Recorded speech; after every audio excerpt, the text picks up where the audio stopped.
Let's see what we got here. Bro, listen, we got it's crazy. I want to talk so bad about WandaVision, but I don't want to do spoilers. Here's what we do, because I think that could be something we talk about every week because it's cool and a lot of people watch it. It's not like people don't watch Marvel. Should we say spoilers beforehand? Well, two things. Or should they know better? Hold on. Let's do it at the end of the podcast. Okay. So anyone that's not interested in it doesn't have to sit through it. Yeah. Because we haven't really been talking. We don't normally on these podcasts do deep dives into nerd culture. So all of a sudden that's like tuning into your regular program that's been a Western for 4 years. And all of a sudden it's sci-fi. Yeah. Okay. And it's like, well, that's not my thing. Yeah. So WandaVision talk at the very end of this podcast. Yeah. We'll just skip down until if Ben feels giving enough, he'll put a timestamp. If you're not, no, I will listen. Funny enough, last podcast with Anthony, he was talking about work, and I mentioned where he works. Yeah. He's like, "Oh, you can't. Don't." I go, "Don't worry, I'll delete it. I'll bleep it out." I said, but let me make this argument to you that you have mentioned where you work before on this podcast. Yeah. He was like, no, I haven't. And I said, don't worry, I'll edit it out. I end up like late night doing it. I'm like editing the thing at 3 a.m. I upload it, go to bed. I wake up in the early pre-noon hours.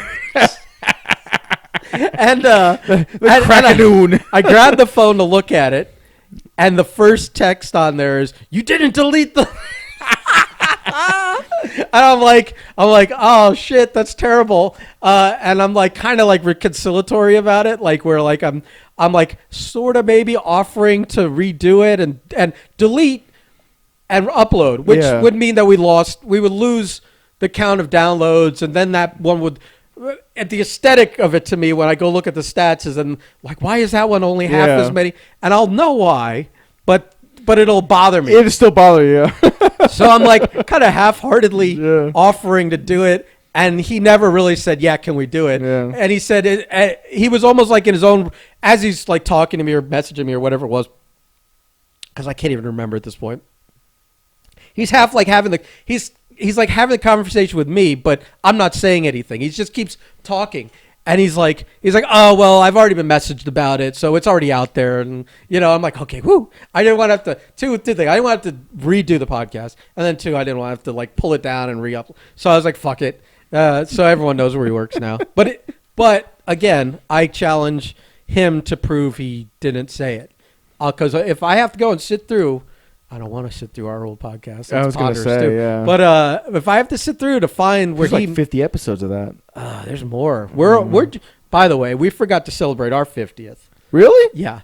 Oh, shit. We're in the because we do his twice a week. Yeah. We've already, even though we started after starting this one. Yeah, it's already so quick. The numbers, they're like, we're like 15 ahead on his. Yeah. But we don't go as long on his. So it's kind of like all the same shit. So I kind of fucked him. But I didn't because no one cares, and plus nobody cares. Yeah. We're not.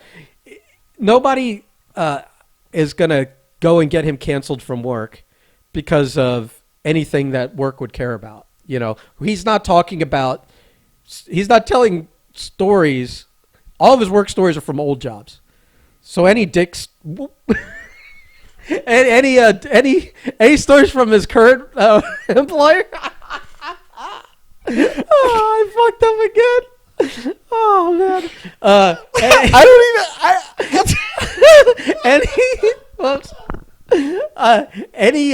You did that on purpose. No, I swear I did it.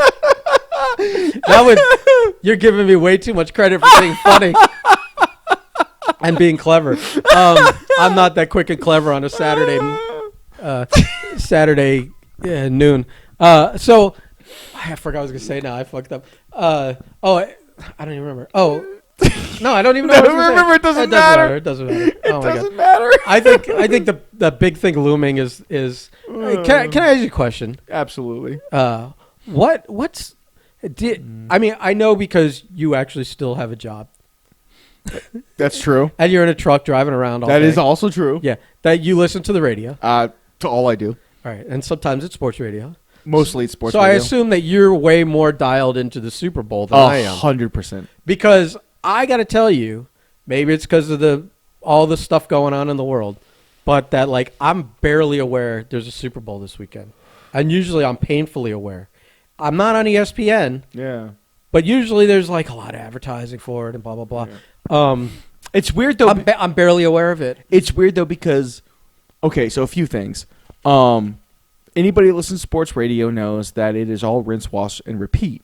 Every show basically tackles the same 3 subjects for about a week, as things pop up. So the whole narrative going into this year was old versus new, a new GOAT, old GOAT, Brady's obvious record-breaking run. No matter what he does, he's breaking some kind of fucking record. I'm already disgusted. I know you're very disgusted. No, I'm already disgusted. You've always been disgusted with fucking Tom Brady. Yeah. I understand that. Yeah. And listen, for a lot of my adult life. Oh, here we go. But are you now? I'm slowly becoming a convert, man. And here's why. This is what's wrong with America today. you have now encapsulated it. Okay. What happened was. Can I explain myself first? I cannot wait to hear this. Okay. Everything and all my anger, hate, vitriol for his years in New England, they still stand. However, 20 years later, especially after what he and the Tampa Bay Buccaneers as a team have accomplished this year with COVID, not having a preseason, not having camp, and not having games, and basically molding and melding together over the course of an actual season. Dude, how is it deniable? It's undeniable. And I'm not calling his greatness into because, dude, come on, man. He wins a ring on Sunday. That's 7 championships, 10 Super Bowls he's been to. He'll have won more Super Bowls than an entire franchises. Right. He personally will have more rings than any team over the course of 50 years. Yeah, has had. it's with multiple quarterbacks. I get that. That aspect of his career is now you can, but as a person, as all that other stuff. We're not a sports talk show. Yeah. So let's move on to the real thing. But here's what gets me mad: is Patrick Mahomes has been in the NFL for 3 seasons. Yes, he's accomplished a lot. It's still crazy to me that we're just automatically assuming that in 10 years we're still going to be talking about him in this sense because. And here's the only reason why it really perturbs me. It's because nobody kind of remembers history. Because you remember this. I remember this. Anyone who lives in South Florida knows this. But when Dan Marino went to the fucking Super Bowl his second season, it was all but written in stone he was going to be the greatest quarterback that ever fucking lived. Still is. When? I've softened on my stance. When 2 things. Okay. If he had gotten a ring, it's a different discussion. If he had gotten a ring, it's almost done. Here's okay. We're gonna get into this discussion, and then we're gonna get to why what's wrong with America, what's wrong with you, and what's wrong with Tom Brady. You're gonna wag your finger until it breaks. But fucking Dan Marino did all these numbers and had all these stats and won all these games in an era before it became the high power offense. And where defenders couldn't hassle the receivers and all this stuff. There's no discussion that if Dan Marino played in today's NFL, oh my God. Well, so that's what I'm saying. And the guy's playing in today's NFL to break his records in a time where the rules were different and it was harder to get those numbers. They still have to play more years to break his records than he played when he was playing under a different set of rules that made it harder to get those numbers. When quarterbacks were crash test dummies. Yeah, well, that and the receivers could be handled more by the defenders. Bondled. All that shit. So all that's like every time it's like, oh, Brett Favre broke his records. Yeah, but Brett Favre broke his records playing an extra 5 seasons. And that's another thing. Okay. How the fuck has he been in the news as long as he has? Let me tell you something. I've heard more from Brett Favre this week than I have in fucking 5 or 6 years since he's been gone. Because- He has had an opinion about Because everything. he's like this charming, oh shucks, hillbilly. I'm just a normal guy. Except we know he's not. No, I know. He sends dick pics to people. When his wife's got cancer. But let's drag the fuck out. Okay, so because he's a chucker, and as long as it's recording still, I'm not worried. I can't hear in my headphones. Okay. I think I got a headphone issue. Maybe a crosswire or something. But no, you've had a crosswire for a long time. amen, A few. amen, buddy. So wag your finger at He's me. a chucker. He's him and Jay Cutler are the same fucking person. They just close their eyes and throw the ball. Oh, I can't do They that. just close their eyes and throw the I ball. can't do that. And I can do Brett Favre is the best version of Jay Cutler. I can do that. all right, well, whatever. So let's go back to what's wrong with America. What's wrong with you? Okay. First of all, Wag that finger, buddy. let's get into the one side of it than the other. Let's go to the one side. The one side is all of a sudden there's all these diehard Patriots fans who, let's be honest, have only been on the bandwagon since they've started winning. Oh yeah, Like longer than 15 years ago. we know most of them. Like there was like 10% of the Patriots fans there are now. Tom Brady. Bandwagon fucking pieces of shit. You know, all these New England fans. And then the second Tom Brady leaves, they're now rooting for Tampa and rooting for Tom. And it's like, you know, like I come from a time when you had team loyalty. Yeah. And if a guy left you to go win somewhere else, that guy was now public enemy. You know that He was a son of a bitch, and you rooted against him. He's now- not all these fucking people because their team, they're not used to their team not winning 10 games. They're like, oh, well, you know, I was always a Tom Brady fan. Yeah. Oh, well, I would just wish him well. I'm like, no, man, no. Yeah. No. It's funny you say that because that was on part of this week was he is the number one jersey sales in America through all sports. And majority of those sales are coming from the New England area. So it proves your point even more. They're fair weather fans. They're sellouts. They were never real fans of their team to begin with. Honestly, he left them. Yeah. He chose to leave. It was like It was a good choice. well. Besides that, it's like you sometimes Yeah. you live and die with your team. But like it's a shame when LeBron does it, It's- he gets fucking through the coals, and he's the worst human being alive. But you're right, Tom Brady did, and everyone goes, Well, hold that on. makes sense. But here's the difference. White privilege, man. Here's the difference. Here's the difference. Yeah, Cleveland had every right to vilify him and hate him, and they did. yeah, And then he came back, and it's welcome the conquering hero. When he came here, he was our guy. But when he left, I was okay because I knew we were just leasing him to begin Yeah. with. And he didn't start with us. When you start and you do 99% of your career with somewhere, and basically it's like, this is your place, yeah. and whatever, and then you fucking leave, you choose to leave to go win somewhere else. After you've won 6 rings, it's like, just retire, Patriot. They weren't saying they weren't going to play you. Yeah. It wasn't like he left because they were going to not play you anymore. It really has. It's a loyalty on both sides. So it's like because he started there and his whole career was there. It's different than like a LeBron situation. Yeah. Where the Cleveland people have that right. I don't have that right, even though he won 2 rings with me. Mm-hmm. He came in as a free agent and he left as a free Yeah. agent. We didn't draft him. We didn't bring him up. We didn't fucking quote unquote raise him like he's our child kind of deal, like in the family of the team organization. Like if Marino had retired in Minnesota, like everyone thought if he was going went, to. Well, he was going to. They would like flirt with the play, and Yeah. Marino was like, "Well, if they're moving on from me in Miami, Yeah. and I'm not done playing, I understand the mentality on him. We would still have been like, you left us, Yeah. unless it was our like shipping him off. That's how I feel about Jason Taylor, if we even though he sh- came back. If we ship him off, it's a different story. But if he chooses to leave, Yeah. like Brady did, it's fuck that guy.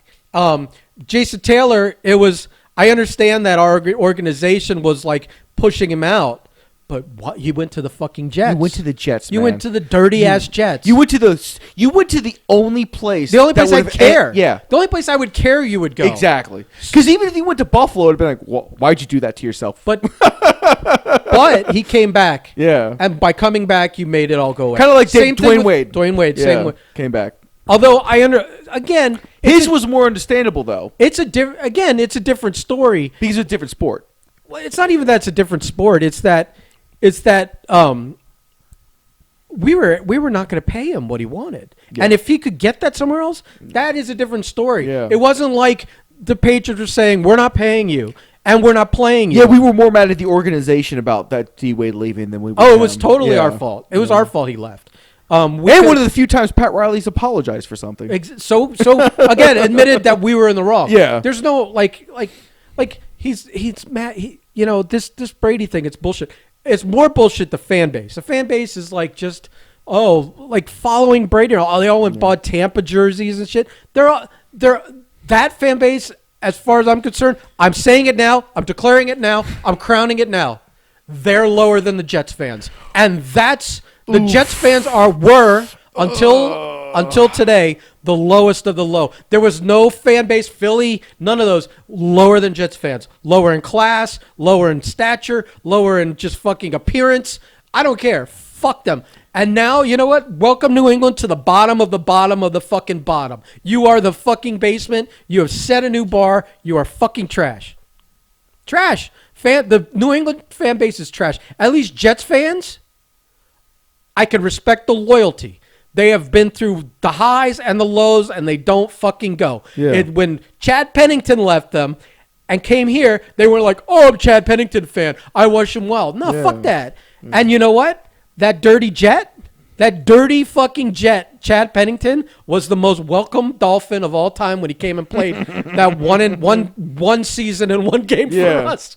That noodle arm fuck took us from 1-15 to 11-5. Wildcat. Are you fucking kidding me? Wildcat. That guy with a fucking pool noodle for an arm. I mean, that guy couldn't throw further than so bad. He couldn't throw past 12 yards, and he still turned us into a fucking winner. That's how good he was. And that was the year that we celebrated the field goal as if it was winning the Super Bowl. Was that the year we did it, or was it like that whole It was tenure? it was that Toronto tenure. Yeah. Wow! Every time there's so many like videos from back in the day when he was coaching the team where like after field goal you'd see him doing the fist pump. Yeah. Like you're like, what are you doing? Who does it? Like he was after every field goal. It was as celebratory of a fist pump as you would have for winning the actual game. It was the only time I'd ever seen an entire offense be complicit with hitting the red zone simply so you could kick a short field goal. By the way, though, It's weird now. It's snowing in Tampa. Is that like a cocaine reference? No, it's a reference to the fact that Tampa's the Buccaneer fan base is now New England. Oh, okay, yeah. Like Tampa fans. I know actual Tampa Bay Buccaneer fans that are like, well, this is going to be cool for a year or two, but it's going to go right back to the same old bullshit because, like, Brady likes to flirt with the idea he's going to throw on 45. Listen, motherfucker. Well, how old is he now? 42? 43. So he's got 2 more years. Yeah. He's got in him. And he signed a 2-year contract, and for 2 years, it's to me, this is just an update of what Peyton did in Denver. Yeah. You get 2 years of this, and then you're right back to where you were. But when Peyton left the Colts, wasn't it also sort of different? Hadn't they already drafted the heir apparent? Yeah, Andrew Luck. Yeah. So they were already moving on. Yeah. They never. No, they did him dirty. In New England, they never like use a first or second round pick on a quarterback to sit like an Aaron Rodgers when Favre was still there, like thinking he's done before he's done. By the way, another reason Favre is a piece of shit is because for 2 years he wore the green. Yeah. He's a fucking dirty Jet too. Don't ever forget that. Don't ever forget that. He was a dirty Jet. He almost took him to the Super Bowl. You know who kept him from doing that? The Miami Dolphins. That's true. So That's true. Fuck you. So back to like New England fans are the fucking trash. Come at me. Come make your argument. Y'all are bandwagon trash. I can think of one person who, if you ever listened to this, would just go crazy on social media. Adam Barasano. I don't give a fuck. Name the accuser. Listen. I love that guy to death. I love Adam Barasano. But he's the most triggerable person in the world. And he's got so many and feelings. he's so fair weather. I'm sorry. I've made memes about it. Where like every time he meets every time like either with the wrestling thing, it's like someone dies that he interacted with or that he's met and he took a photo with or whatever. All of a sudden, they were always his favorite. One would say very Jackie-esque. No, I mean... In ways. Emotionally. In the spirit of how. Emotionally and triggerable, yes. So, but which is a compliment. He's definitely one of those guys that's like, tried to do his best spin on it and being begrudgingly wishing Tom well. And by the end of the season, he's basically a Buccaneer. Yeah, he's basically bought. He's changed all the laces of his shoes to being either orange or red.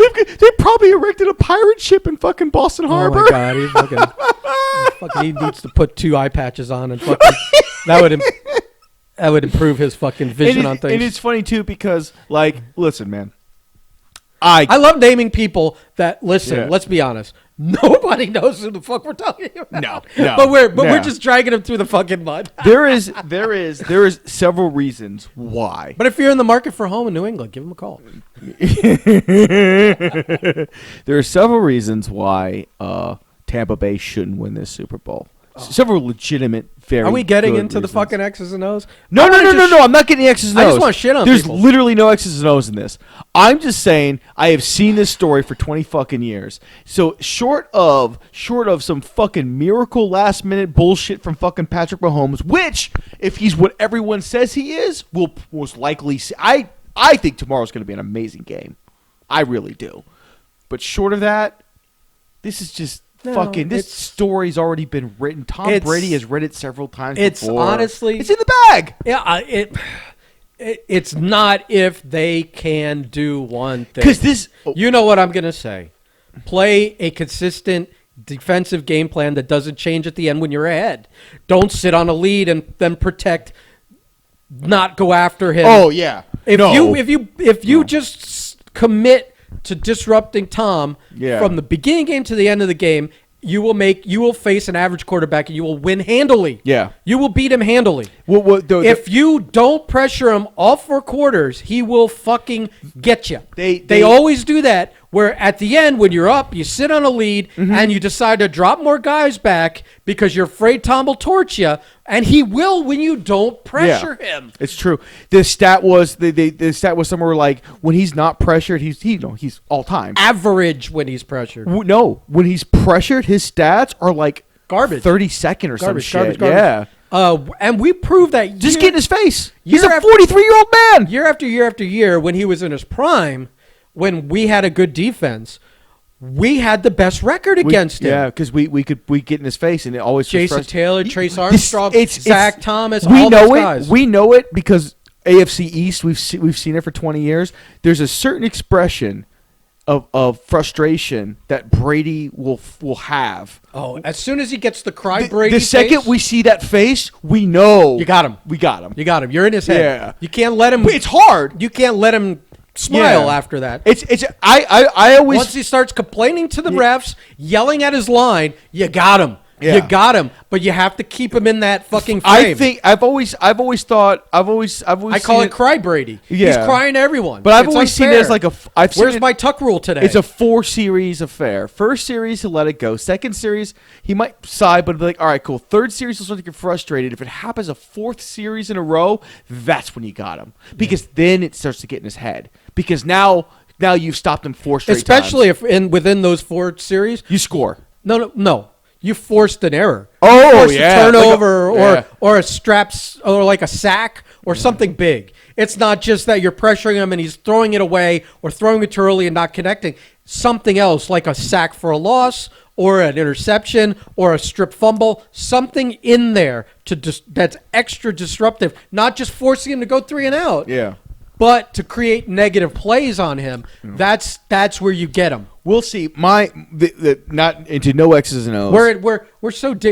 I was afraid of getting so in the weeds with the nerd stuff that we're in it with football. Yeah. And either one. Well, it is Super Bowl Saturday. Yes, so. and I feel like both of these are to a certain extent mainstream stuff. Anyone who likes Marvel movies should be watching WandaVision. Yeah. So I don't feel too bad, except that like it's definitely something we don't normally talk about. Sports we do talk about a little bit more, so I'm less. Plus, it's the Super Bowl. Yeah. Well, after tomorrow, we won't be talking football again for months anyway. Yeah. So it's. Although the Aaron Rodgers and Deshaun Watson situations I'm very interested in. I have my eye on every quarterback situation in the league. I mean, everything's in play. It's weird because Tua was on Super Bowl week on a few different stations, and when they were like, so, like, just out of curiosity, you know, rookie season, the Dolphins have already named you their guy. Like, this organization's built around you. How do you feel about being in the Deshaun Watson's talks? And here's what's interesting. He says, I can only control what I can control, and I can't control what I can't control. All I can do is watch the film, progress as a player the best of my ability, and represent my team and represent my organization in the best way that I can.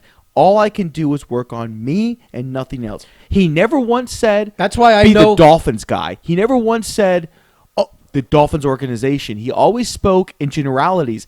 That is the only thing that makes me think like, No, I'll tell you why.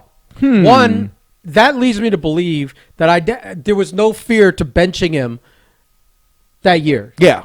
And anytime we wanted to use Fitz as the relief pitcher at the end of a game to spark or to try and win, if it's not happening with Tua, I knew that wasn't going to wreck him mentally as a fucking, because he played for Nick Saban in fucking Alabama. Yeah, if you play for Nick Saban, you have a fucking strong constitution. If you can't handle the fucking pressures of that, then because that guy doesn't care about you as a human being, and he knows Fitz is 36 or whatever he is, and that it's his first year in the league. Yeah. It's like, if I'm going to get benched for fucking up, it should be now and not 10 years from now. Yeah. It's like and then two, he has that perspective of I love it. I can't stress about things that I have no control over. I like Tua as a person. But I don't think, I don't think, I know after seeing what they had to do to move Stafford and Goff around, and I understand that was a huge contract, he had to unload it, but everybody's now looking at that and going, Jesus, if he had to give up that to make that trade, what is Deshaun Watson in his prime, a proven fucking guy, like Stafford's got all these great numbers, but he hasn't had winning seasons like Deshaun has. What is that going to take? And I know the Dolphins don't want to give up, what it's going to take. Oakland wants 2 first-rounders for Derek Carr. For fuck's sake. So everything's in play, but nothing may move. You know what I mean? I know 2 things. That if it took that much to move those 2 guys, it's going to take way more for Deshaun Watson, and our team isn't willing to give that up. No. Because it's giving up a lot of your future. Yeah. But I also know that it's going to be a bidding war for him. It's not a negotiation with the Texans. The Jets are in a better spot. It doesn't matter. It's not a negotiation with the Texans. It's not what the Texans want. Yeah, it's going to be who's willing to give up more, because there's going to be more than one team. It's not like, we're just in talks with this team and now we got to strangle them for everything. You're not going to have to squeeze anyone for anything. It's 2 teams are going to be competing for this guy. Maybe a Jerry Jones goes, all right, I'm moving on. Let's go get this guy. That would be, and I thought about that. I was like, that would be the most underhanded, backhanded bullshit. Yeah, but it's consistent. No, because of consistent. It's consistent with Jerry Jones, but it goes against everything he said when Dak got hurt. It's business, baby. Yeah, it's business, baby. But I thought about that, but no. So here's my the point only is thing. That any team could be in play for this guy. But here's the only thing that throws a wrench. Know. Here's the only thing that throws a wrench in the Texans' plan. If they're going to, and they've given no indication they have any interest whatsoever getting rid of Watson, nor should they, because they were lucky to get him, and they'll never get another guy like him again. That's not true.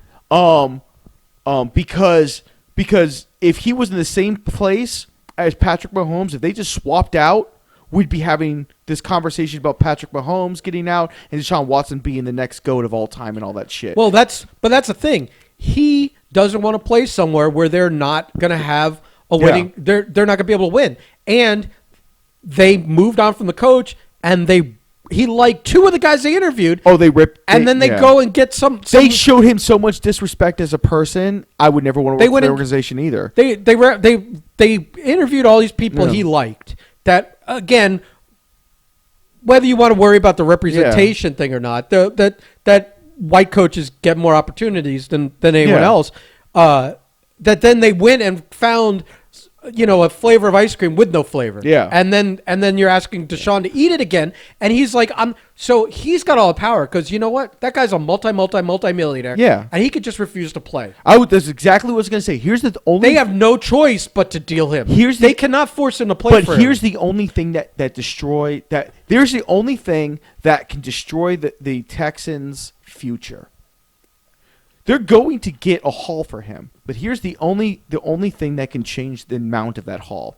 If he comes out and publicly goes, "Look, I get it. You don't want to get rid of me. I'm not ever playing another down for you. I'd rather retire. So if that's what you're going to do, then just put the paperwork through." That may have been said privately already. And privately doesn't change anything.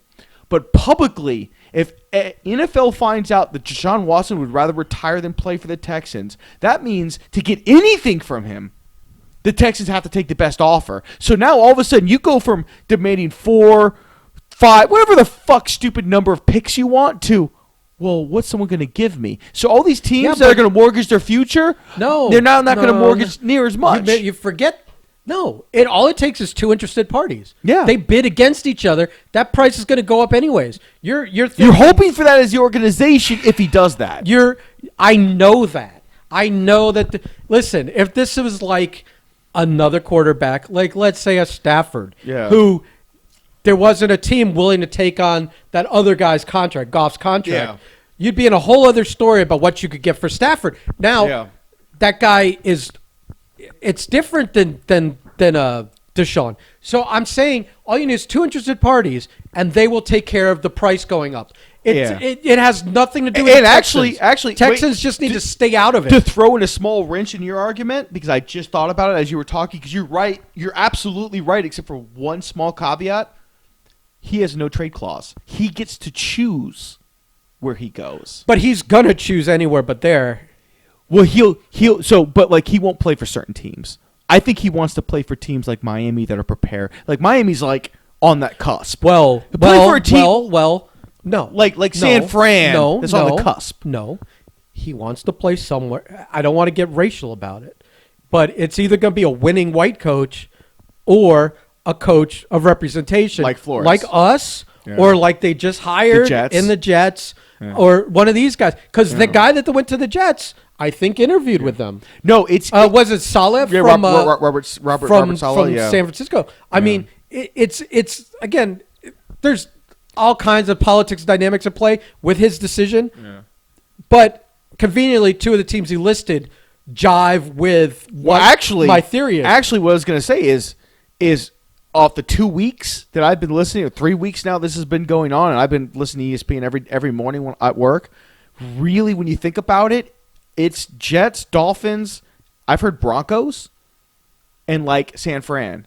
And like those are his top landing destinations if he were to go someplace. Now, San Fran, but it doesn't mean San Fran. I don't get if somebody else came in and they had a decent coach. But they have to woo him. No, I'm saying if they had a decent coach, he wouldn't be open to it. Yeah, they have to. To me, any dark horse team doesn't have to woo the Texans. They have to woo him.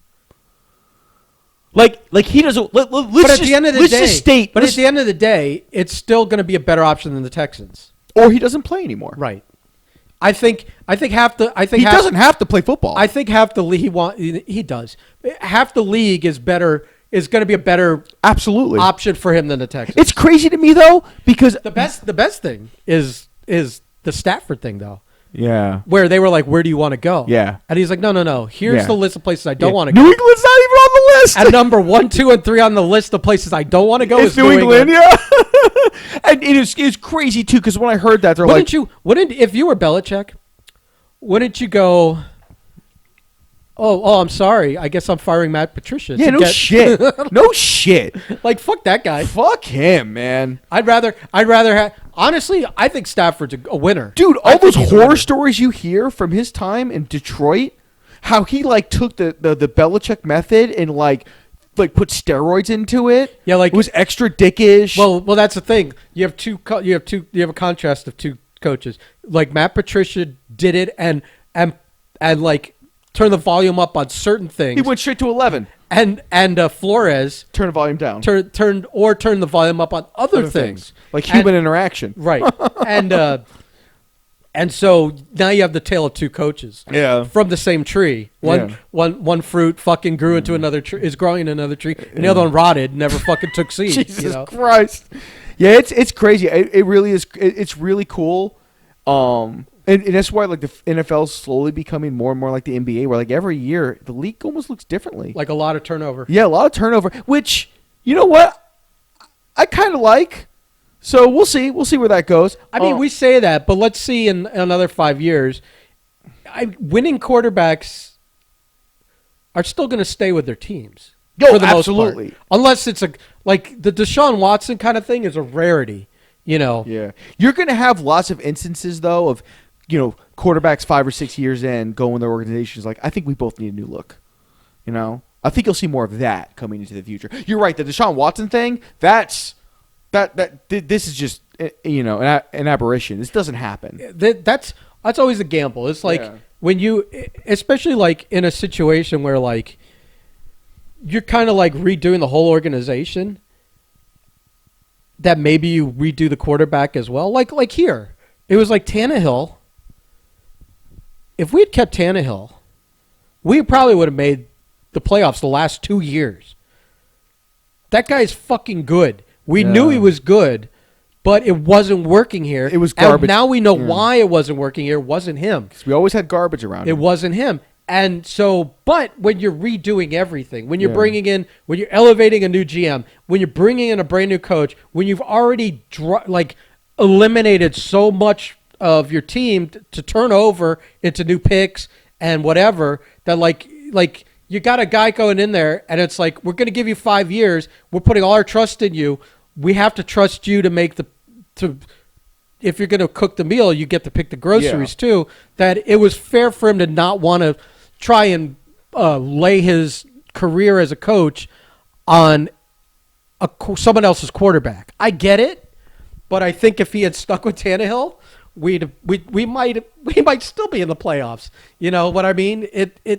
I mean they went far last year, and they went into the playoffs this year. It's like I think though that only happened because of the situation. I think getting rid of him was the best deal for both of us. Well, it's obvious. It's obvious it was the best deal for him. Yeah, because the next 2 years was the best deal for us too, though. Maybe because listen, we are sitting at the precipice of being that piece away. Maybe we are. Like next year, it's either going to be Tua comes into blossom. Maybe we have, dude. If we have Deshaun Watson, we're in the playoffs next year. I don't even want to fucking hear it. I don't even want to hear it.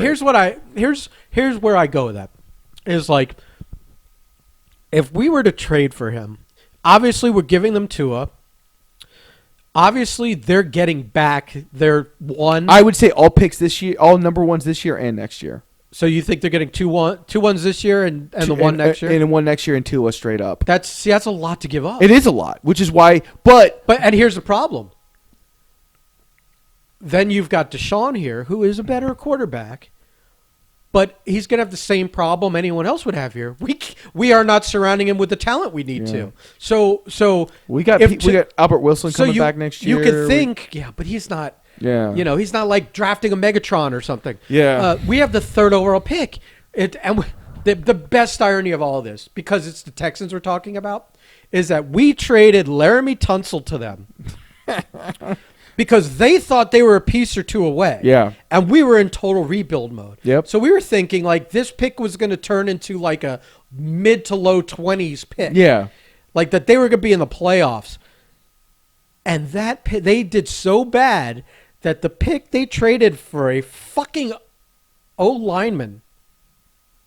We were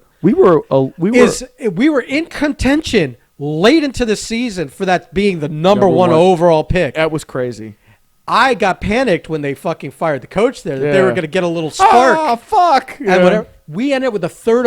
How many times do you trade a guy to a team that's thinks they're a piece away, and then that pick becomes like, so they fucking tanked this year, and they're not even going to be able to benefit from it in the draft. We've Yeah. got their dude, the third overall pick. Yeah. Plus, we got like what did we trade for him? It was like the one last year, the one this year, and like a two. It was something like 2 1s and a 2. It was and we're ridiculous. thinking at the time we're like, oh, this is an okay trade. No, it No. ended up being like a windfall. So I love the fact that we're now dangling the fucking pick that they earned this year Yeah. by sucking that they don't even have as part of a deal for this guy. It's funny because it does seem like it's too much, but at the same time, because of that history, it's like it's not really that much. It's kind of like we're kind of trading Laramie Tunsil for this fucking Yeah, pretty much. Yeah. So if we could get him for that, But the problem is we can't we're under the gun because now we've lost a bunch of picks that was building towards our future, towards a team that still needs to Also- build, and he won't be surrounded with the talent also he needs. if they and listen, man, this is another reason why it might be really bad for the Texans organization, because if they dig in on the "we're not trading you" clause, you get past the draft. Well, now it's like oh well now it becomes a situation where like you want to trade him now because you know who's in the draft. You know these people coming out of college. You can put together all this research and ideas, and you can do really smart choices. You trade him after the draft. Yeah, we'll trade you the next couple of years of number ones. You have no fucking idea what's coming down the pike. Well, You lose. It doesn't matter. There's always good people coming out of college. That's not the question. The question is Some years, but the question is like last year, wasn't. the question is what those picks will be worth. Yeah. Where that team you're trading with. Yeah. Here's a scenario though where that would work out great. After the draft, they haven't moved them. They're still playing chicken. Most teams have settled their issues with quarterback. They've dealt for other guys. They said, well, fuck it. We'll just go get the car. Or we'll just draft someone or whatever. But let's say you're a team built to win now, and your guy goes down in preseason, like Tom fucking Brady. Yeah. Do you not go, fine, you can have number one picks for the next 4 fucking years. Yeah. Mortgage it all. Go for it. Yeah. Well, can we have him now? Yeah. Because our team's ready to go. Yeah. The Texans may even win out better than, because it's going to be a team built to win that year. Deshaun's go, yeah, I'll fucking go there. Yeah. It's like just add water, instant Super Bowl ring. Yeah. It's gonna be really interesting. So it's hard to say. It's hard like to put in any scenario because I just think you wouldn't do it with Mahomes because he goes down. You don't want to like replace him. No, with you can't. No, absolutely not a KC. But Brady, he goes down. It's like you were only gonna have him for another year anyway. Yeah, exactly. So let's get Deshaun and we're set for the next 5 years. Because Brady's on that time clock of Father Time shuffling through his deck, Right. going, "Oh shit, I forgot." If you Theismann him or something, Yeah. it's done. Yeah. But your team's ready the to roll. next time Tom Brady gets hurt, it's the last time Tom Brady But my gets point hurt. is, your team's ready to roll. Yeah. So why wouldn't you just go fine? Take our next 3 number ones. I Give just us- feel- give us this guy so we can win another Super Bowl this year. I feel that the longer this goes, the more it will be beneficial to the Watson side and detrimental to the Houston side. Of course. Unless, because as long as he's ready to not play this year, yeah. and stick by it, then absolutely. It seems- because it could still go to week 3 and they make the deal. It seems to me like he's 100% ready to sit. He already bought a couch. Yeah. He's like, all right, we're doing this because I'm done. So whatever. But all right, so Holy shit! We talked 45 minutes about. and now Football. we're going to get to our weekly segment. Oh, are we doing that now? We're gonna end on Wandavision. So I mean, we could. I mean, this little segment, the how big is your baby thing. what to expect? What to expect? We're about to see what to expect. I don't know. I don't have a name for it. What a jingle you just wrote. I know. I know. Maybe it's the jingle for the. Is that what it's called? A jingle? Wouldn't it be? Is that what's that? Yeah, it's like a commercial jingle. I'm loving it. Yeah. Yeah. All right. It's just me saying the same thing 3 times. I'm kind of like Casey and the Sunshine Band in this shit. Didn't they just say the same fucking 3 lyrics over and over again for an entire career? Yeah, kind of. Okay, so there you go, buddy. A good call. I was trying to think, and I'm like, oh, where is he going with that? Because This is what to expect. Week 13. Oh my god. We're over the hump now of the first trimester. We're dipping our toes in the second one, and your baby is as follows. Oh It is your baby is now as big as a lemon. Lemon. Your baby is as big as a Pokemon trading card, which I don't get the. I mean, volume wise, no, that like, and a lemon like, are like, not. like lengthwise. I guess. Like the baby's not like 3 inches or whatever it is, or your baby is now as big as the stopwatch from the Polar Express. Why? Why? First of all, a lemon and a Pokemon trading card could be like. You could just say a playing card. Yeah, you could just say like why be that Because specific? it's 80s and 90s nostalgia. But then like You could say Magic the Gathering. you could say like a pocket watch. Why is that to Yeah. be from the like why make it that specific? And speaking of, you chose. I call it the Christmas horror movie. That movie's terrifying to watch. The Christmas horror movie? Yep, the fucking Polar Express. I'm doing the thing because we're having the horror thing. Oh yeah, You did it again. I'm pretty sure that there's some websites you can look up the Christmas horror and you're gonna find some results. Well, I'll tell you, as a connoisseur of the genre Genre of the porn of the porn. All right, Pat Patterson. of the porn that on Christmas Eve and Christmas Day, Yeah. when you go to like one of those free sites, it's all Christmas themed.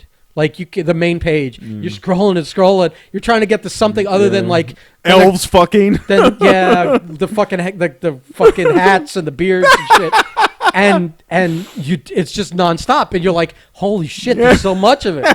Like I just want like regular ass fucking today, and no, it's got to have a candy cane involved in it. I tell you, like that they do theme it up on Christmas.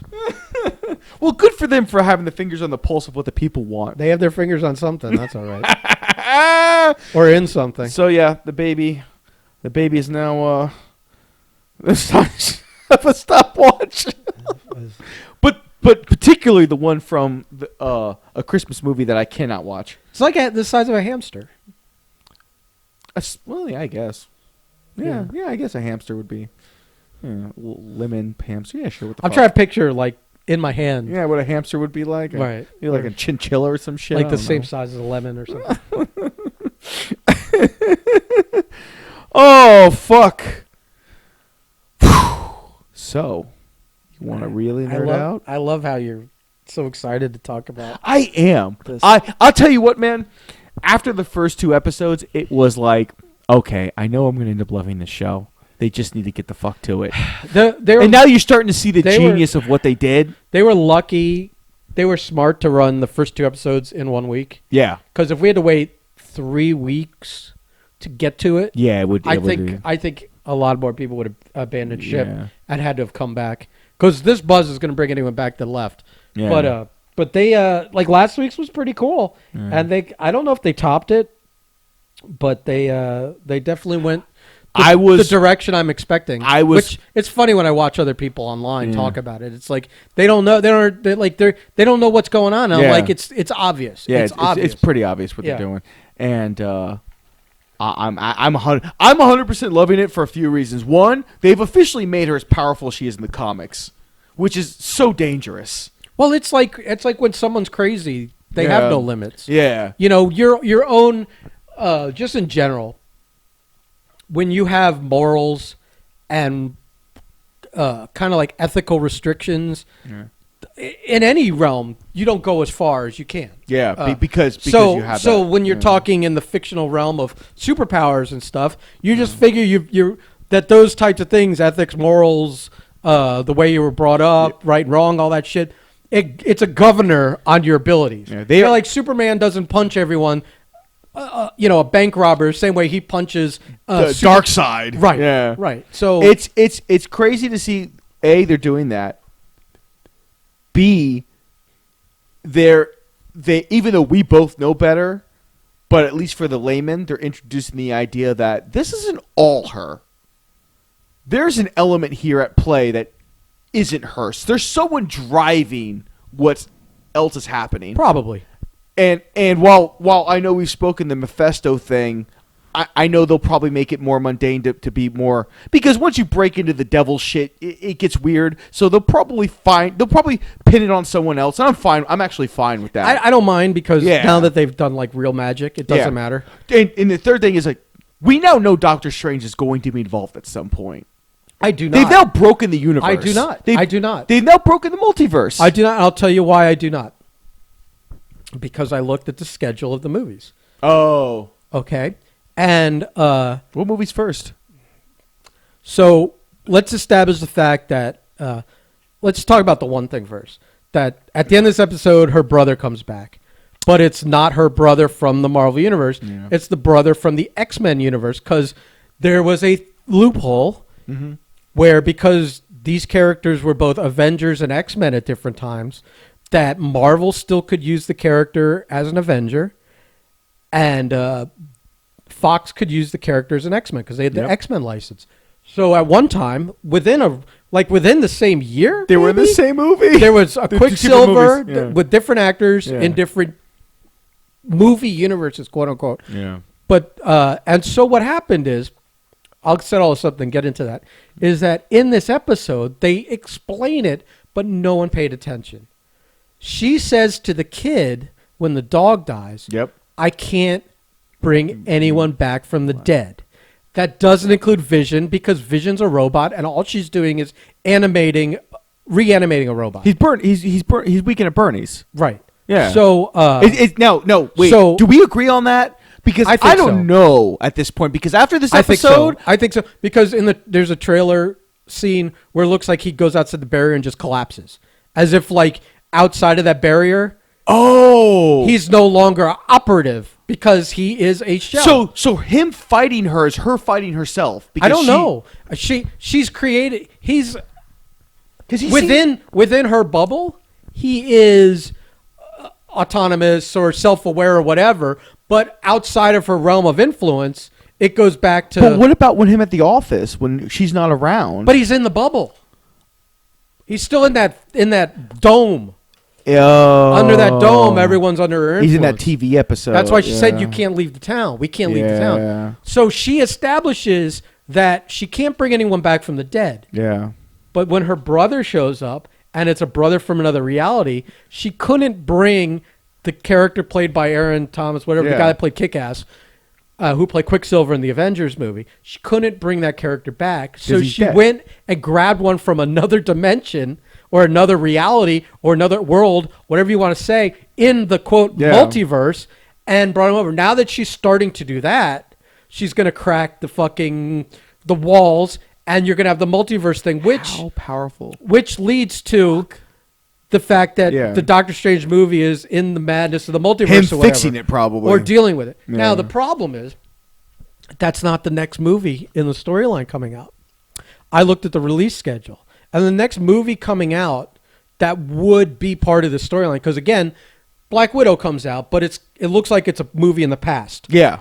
And Shang-Chi comes out, but that's an origin story. We don't even know when that happens, and it wouldn't have anything to do with Scarlet Witch and Doctor Strange or whatever. It's more Iron Man stuff because Eternals comes out, and that's another origin story, and that's going to establish another thing. The next movie that would be part of this is Spider-Man, and we already know from the rumors that all three Spider-Men are in it from the three different plus villains, Doc Ock, that they've.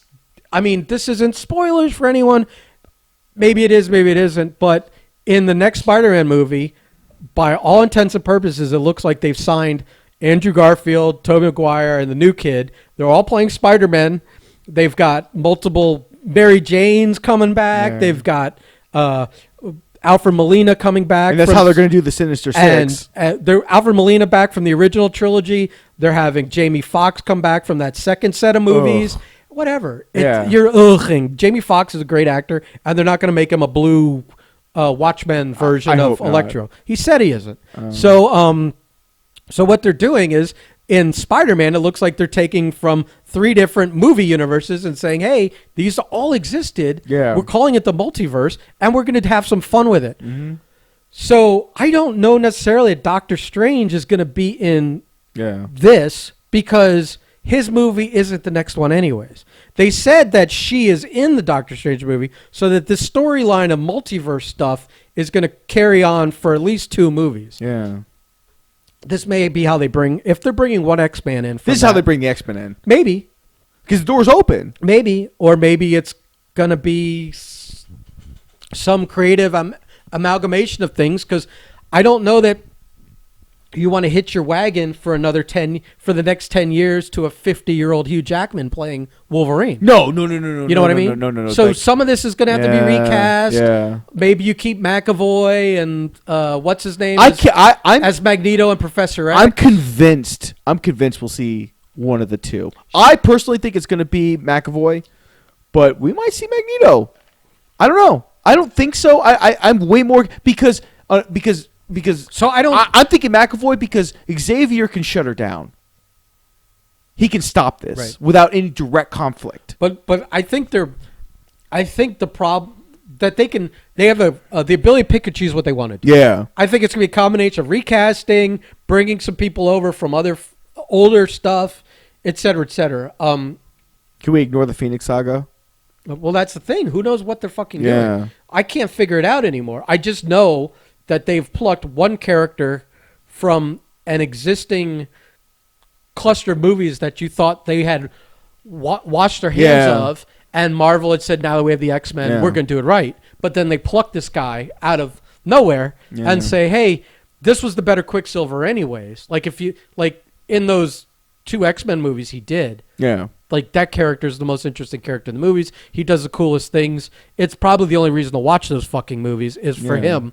And they're like, all right, let's bring him over. I still won't watch those movies. Let's bring him over. And it's like, oh, you haven't seen him? I've seen Days of Futures Past. Okay, well, then you know. Yeah, no. But I won't watch that Apocalypse nonsense. So it's fine. But so we don't know exactly how they're going to do it, but we know what they're doing. Yeah. And we don't know how far they're going because, again, they're kind of doing Spider-Verse. Yeah. I almost suspect that in this fucking Spider-Man movie, see like Toby, that we're gonna have the 3 Spider-Men that we've seen before in the movies with their fucking costumes from those movies, and it's gonna be all kinds of hilarity and clashing of characters. Like they're all Peter Parker, but they're very different versions. Tobey Maguire's gonna. You've got basically like almost a middle-aged one. Yeah. You've got like one in his like late 30s, early 40s. Yeah, one in his like late 20s, early 30s. And you got like one still in high school. It's really cool what they can do with that. But also they're hinting like Daredevil may be in it but also if they're Spider-Versing it, maybe this is how they introduce Miles Morales. And they're just totally keeping that on the low. Yeah. And you don't know who they've cast. Maybe they don't know who they've cast yet. Maybe they haven't even shot any scenes without a mask on yet. But it's a way to do it. And I don't know. But I know that, like you said, this all goes back to I don't know if Doctor Strange is going to appear at the end of this series that we're watching now, the WandaVision, only because his isn't the next movie. And you would think like if he shows up, it transitions right into that. Maybe not. Maybe he does, and he takes her away, and then you just see it could be both. He could.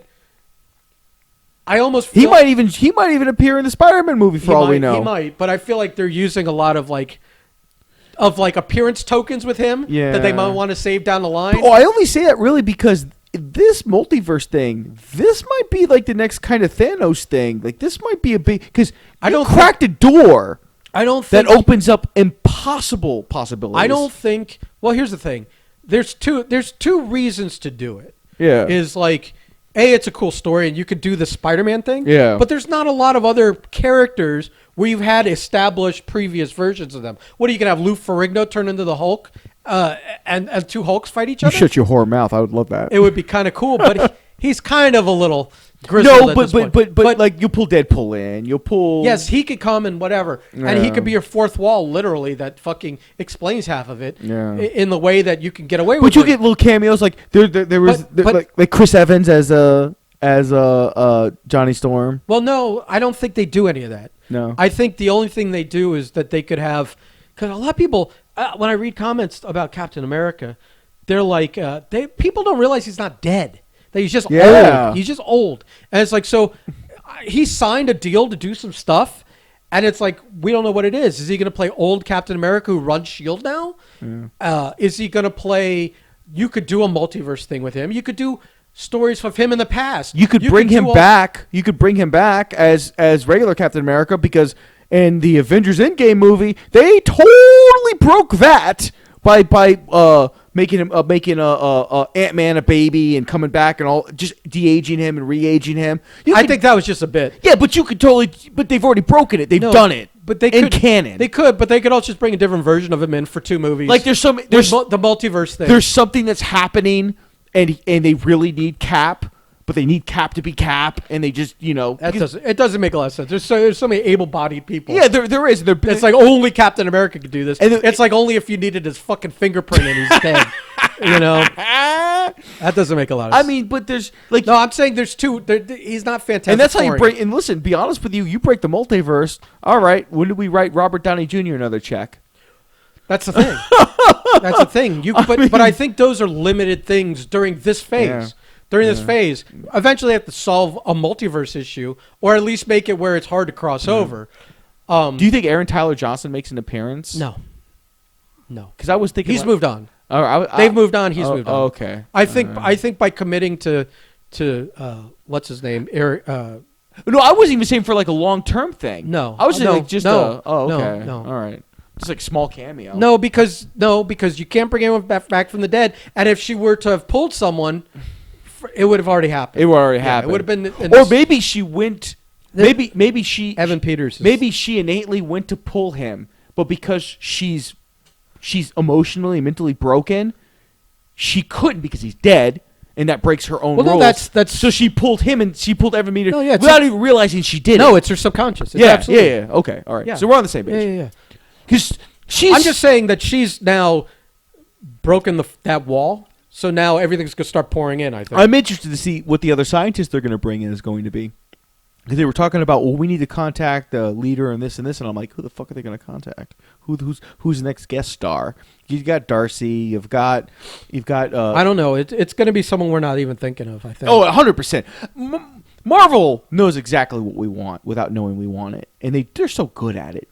It's just, and it's funny because they played with us for 2 episodes, and we were just like, okay, you won us. 3 episodes. Yeah, 3 episodes before it was like, okay, 2 cool. weeks. So it's like they know how to play our strings. I'm just really interested because her breaking the multiverse Marvel-wide changes everything. It just depends how They didn't need it. how she does it. They didn't need it, but it's a way to play. Like I feel like it's a way to play with toys again that they weren't going to do. It's like Chris Evans had said, I always was open to coming back. Yeah. If they had the right thing, and apparently they came to him with the right idea because Yeah. he signed on. You might get Downey back. It may just be him. You'll never even hear about that. That'll just happen. No, because like he could sign a deal with them, but you don't know if it's just to do because they have that fucking What If cartoon too. So it could be like they're teasing you. Oh yeah, Chris Evans is back, and you never see him. You have no idea why. He's just voicing cartoon Yeah. voices for Captain America stories, and you never. Yeah, so you don't know. I don't think the multiverse is going to be involved in bringing Fantastic Four over. This Wanda show. I don't, very but it does seem like they're doing stuff with the X-Men with it. Yeah. They could do a reverse.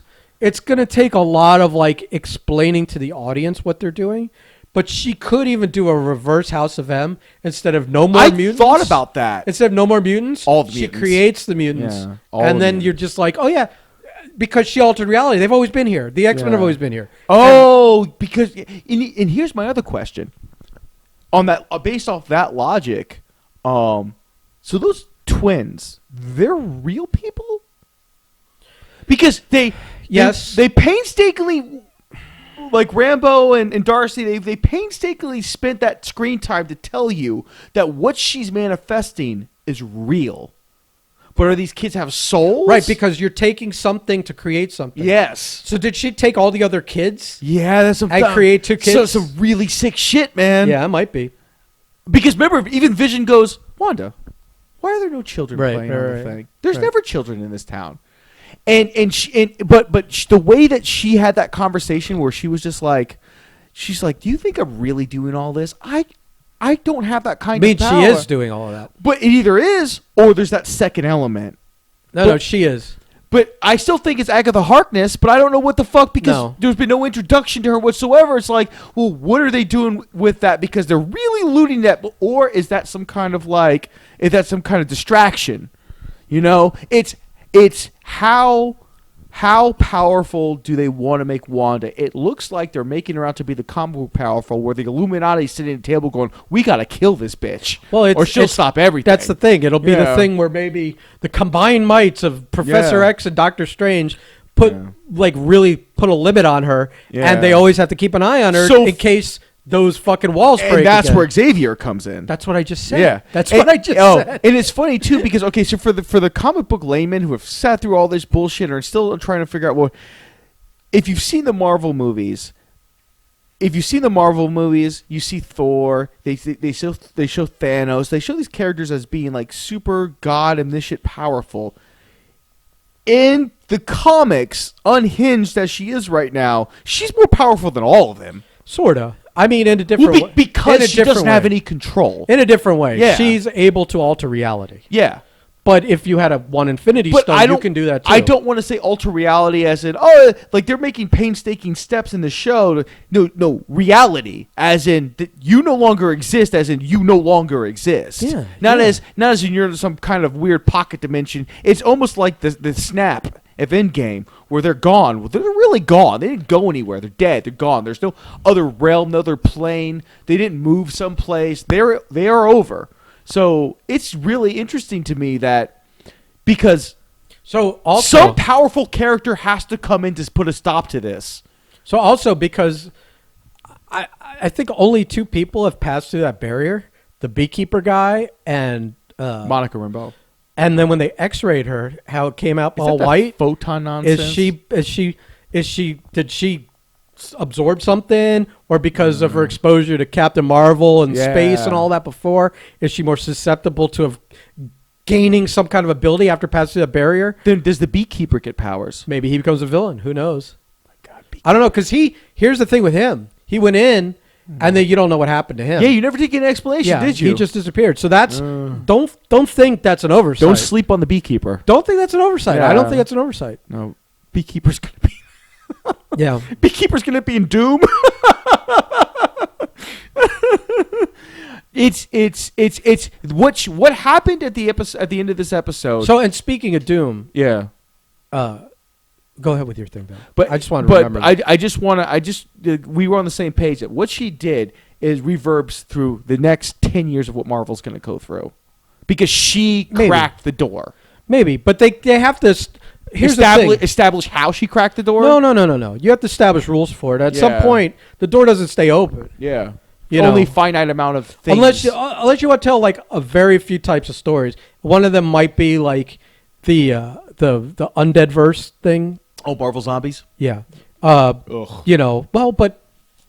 the original story in the Fantastic Four was great. I'm all for that, if only because I've got the original Marvel Zombies run. Make that fucking movie, please. You don't have to do the Marvel Zombies like the whole world. You could just do where there's a whole universe out there where the planet was overrun by this zombie thing. Oh, and Zombie Reed and his family tricked the Reed from this reality into opening the door as like a two Reed sharing information kind of thing, and let's visit. He helps him open the portal because they ate everyone on their world, and they're coming to eat everyone on this world. And then the Fantastic Four have to fight older zombie versions of themselves. Disney would do that? Yeah, they fucking would. Okay. Because it's not Disney, it's Feige. Disney just goes, okay. And writes the check. Okay.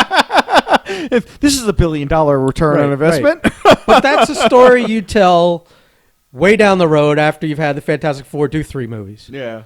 So I don't know. But the Doctor Doom thing I was going to say was that this is another thing that, like, if you're a Marvel nerd and all this stuff, don't ignore the fact that they signed a 5-year deal with Ryan Coogler, who wrote and directed Black Panther. Yeah. Not only is he working on the sequel, but he's working on a Wakanda series, and he's kind of developing that whole branch of Marvel, which is in theory and in rumor, going to include Atlantis and Namor, And Latveria. and probably Doctor Doom and Latveria, which means we're inching closer to if Latveria exists and Doctor Doom exists. That means maybe they're going to tell my Fantastic Four story. Oh yeah. If they're not like introducing him as some new guy or some guy that came from another reality, that maybe they're going to tell my story. Latveria's a closed country, and that when Reed Richards reappears, that he'll be more involved. Can he just be a guy that loves alchemy and magic? Does he have to have lightning powers and have a fucking... Who, Doom? Yeah. Can he just be Doom for once? He is. I just really want a Doom. Wait, hold on. We have never gotten a Doom. What do you think Doom is? Dr. Doom is Reed Richards with alchemy and fucking magic. No. He is not Reed Richards. He thinks he's Reed Richards. He's Tony Stark and Doctor Strange combined, because he wears a suit of armor and he does all these, and he does do all the technical stuff, but he's not Reed Richards as much as because of the armor, and he does that kind of stuff, and the Doom bots and the fucking, that he is more Tony Stark and Doctor Strange combined. Now, combining those two things is why you need all four people, the Fantastic Four, to fight him. Yeah. But he can't. He thinks he's Reed Richards, and Reed Richards is always smarter than him, always catches the mistake on his notes and goes, you did it wrong. And then Doom gets mad and to spite him does it anyways, and that's why something blows up in his face. But he's not. He thinks he's Reed Richards. He's Tony Stark. Can I say that there's a possibility that you do my favorite Doom storyline? The Camelot one? No. Demon? No. My favorite, it's fairly new. It's fairly, I guess, I would say new, but I stopped reading comics 10 years ago. Remember when Asgard fell and it reappeared in Oklahoma as a floating city? Yeah. And he was just taking Asgardians and vivisecting them and stealing their powers and shit. But he's been doing that for, remember he stole the Surfer's powers at one point? And in Secret Wars he stole, he took Claw and stole the Beyonder's powers. But he's always stealing someone else's powers. They can do that very easily because Asgard is in fucking Norway. So if you do Latveria, it's a stone's throw now. Yes. I think. Well, here's a theory. Part of what I wanted Doctor Doom to be was that closed off country, but close to what's that fucking country that Scarlet Witch is from? Oh, Sokovia. Let's say he's a neighboring country. Yeah. So he's also, not only is he a brilliant scientist and a master level sorcerer. Yeah. But he's also not above stealing everyone's shit. Oh, Doombots. So let's say he has a couple of Ultron bots that he's taken. They're called Doombots now. Well, but I'm saying he's made them Doombots, yeah.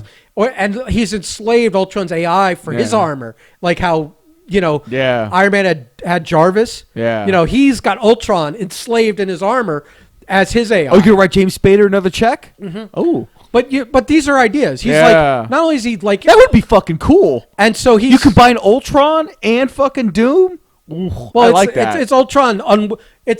No, he's enslaved him. He's there's no. It's not a cooperational. No.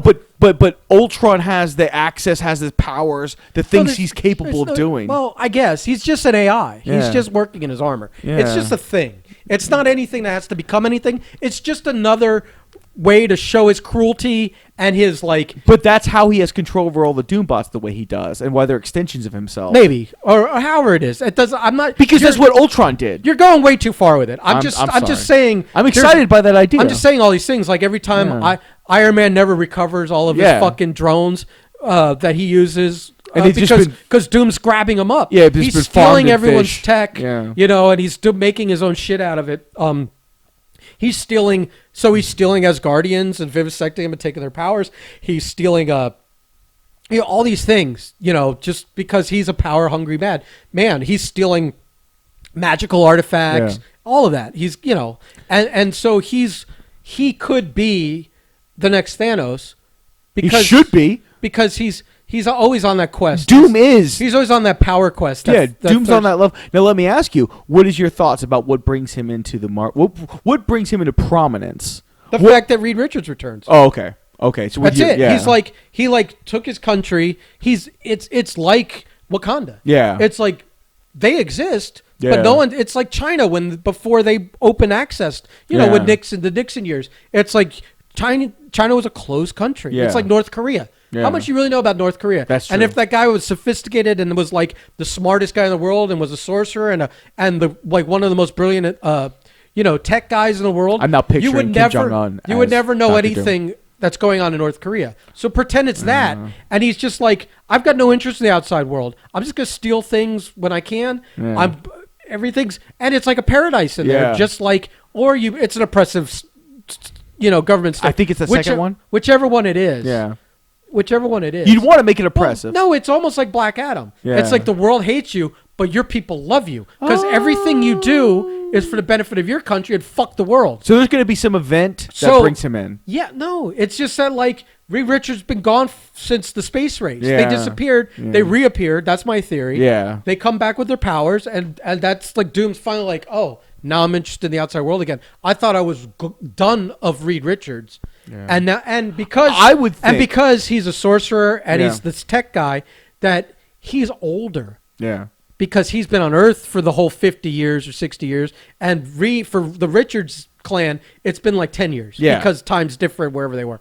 Whatever. But he can extend his life forever. So Doom's not that much older, even though he's been living on Earth. I would like to think it would be something like, because it's Doom and his people. I like the people loving him, like within his country. He's just omniscient, he's this God character. And I would like to think that even Richards and them come back, he'd hear about it. He would be perturbed. He would be like, that sucks. I thought that motherfucker was dead. He's back. I'll deal with that at some point. But then maybe upon their return, something happens that directly affects Latveria. And that's where you're like, Doom's like, I ain't doing this shit. Maybe. I feel as if Doom's a character that we'll only know about him when something directly affects his country's economy or infrastructure, and he's like, all right, I dealt with you dropping a big rock and dropping Sokovia out of the sky. No. I'm fucking done with all this stuff. I let all that shit slide, but but not only is... He doesn't have to bring anything. You would think after 60 years of him not being there, he would have moved on. He's still in his head. He's been in his head this whole time, occupying space. And as soon as he comes back, it just fucks with him till the end of time. They don't have to do anything. Yeah. Reed Richards is in his fucking head. He's been occupying space for decades without doing anything or even knowing he's still alive. Yeah. They did it in the comics recently where like they were trying to stop some great event with a black hole or something stupid that was going to destroy the Earth. And Doom, they tried some other things and nobody had the answer. And Doom's like, I have the answer. And he goes and he's like implementing it. And he's like on a base, like on the moon or something, trying to fix it. And all it took was Reed to send him a message right when it was going to happen. And he goes, listen, I'm wishing good luck. I hope this, obviously I hope this works. It affects all of us. Yeah. That's all it took. All of a sudden, Doom's like thinking, why is he wishing me luck? Does he know something? Am I doing something wrong? He second-guessed himself to the end of time because that motherfucker occupies space in his head till the end of time, to the point where it fucked up the thing he was doing. Yeah. He started second-guessing. He started checking all of his things. So now he's another reason to hate. Reed. Yeah. What's he doing? Yeah. What's he can't just be wishing me luck. Yeah. He knows something. Yeah. He wants me to fail. He knows I'm going to fail, whatever. And he second guesses everything. He does stop the event, but at the expense of blowing himself up and everything. He barely survives. And he's like, that's all it takes. Reed Richards has been in his head since they were at college together, and Reed saw his notes for something and said, that's not going to work. And Doom did it anyways, and it blew up in his face, and he got expelled from college, and he ended up going to Nepal and learning how to... All that shit, all that storyline is because... And since that day, Reed has always been in his head and always makes him second guess everything, and that's all it takes. Reed shows back up, and it's on again. It's on again. You don't have to do anything. No one has to, bomb his country. Nobody has to look at him sideways. It's just that, why did Reed come back? Why is he fucking with me again? What's his deal? Why? What's his motivation and how it has to do with me? I love that we have gotten so far into the weeds that even this is almost too much for me. Yeah. All right. Well, I think it's fantastic. No, it's like you get real passionate about this shit. We actually get real passionate about this shit. Unfortunately, I read comic books every week still. I wouldn't say I pay for any of them. Nah. I'm not that good of a guy. I'm a terrible person because I should know better as an artist. But I'm so, like I said, this story I just told you was like from this month's comic. Yeah. So I'm like, this is how you do it. I mean, like, he just can't. You don't need a reason. It's Reed Richards. Yeah. That's all the reason he needs is to just come back. And Too much alliteration. It's like, but it's like I have to. It's like he has to constantly prove that he's the smarter one and he's the better one, and he can't get out of his own way. It's like Lex Luthor. Yeah. Lex Luthor could have taken the world in the 23rd century. Yeah. With all the brilliance he has, but instead he spends 101% of his time worried about Superman, hating Superman, and trying to deal with Superman. When Superman doesn't give a fuck about Lex Luthor. Yeah. But he's occupying every square inch of space in his head, and it's to the detriment of everyone. Is that why Jeff... So Doom's the same way. He could have taken all this and made the world a better place, but instead he's concentrating all of his abilities, all of his efforts to defeating someone that's A, not against him, and B, he can't defeat. So is that why Jeff Bezos quit Amazon? Because he's going to be fighting Superman for the rest of his life? He does have a Lex Luthor-y look to him. Bro, the dude's like, I'm going to concentrate on future technology. I'm like, you're Lex Luthor. You just need an alien who can like shoot fucking laser beams, and we're complete here, man. You're even bald. He wants to.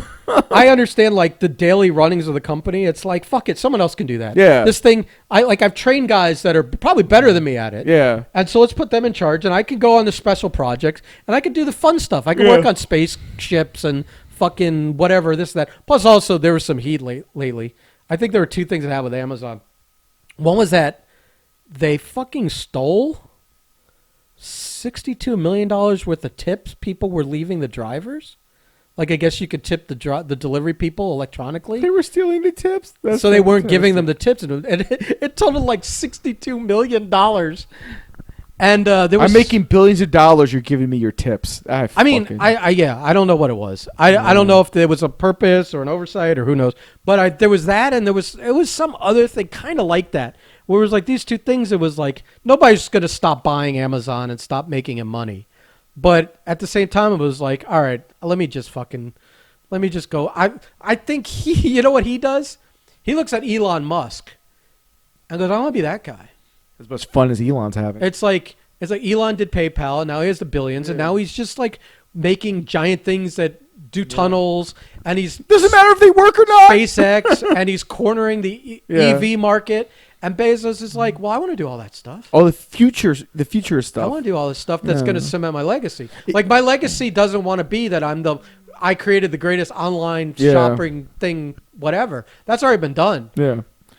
Yeah. No, nobody's gonna remember you for that. But if cars 100 years from now are called Bezos, like Tesla, that's something. I'm telling you right now, Elon Musk has usable, wearable Iron Man armor. 100%. 100% flies around and has fun. No other reason, just for fun and vanity. The funny thing is, I think I really, really believe Musk wants to go to Mars himself. Yeah, like he wants to go to Mars himself. Yeah. He doesn't. I don't even think he expects to come back. I don't think so either. He's just on that level of genius that once a generation maybe had. He's like Howard Hughes. By the way, I have to tell you an Elon Musk story. And it can't be on the air because it's actually like inside fucking knowledge. Oh, well, we should probably get off. Not that I'm important in any way, but I am so adjacent to this. But somehow I know something that's really interesting that you're gonna really be interested in. So, we can end it on that because I want the nice insider knowledge. Plus, we've been talking for like 2 fucking hours. We have not. It's been an hour and 20 minutes. Oh, really? So that's not good that it feels longer.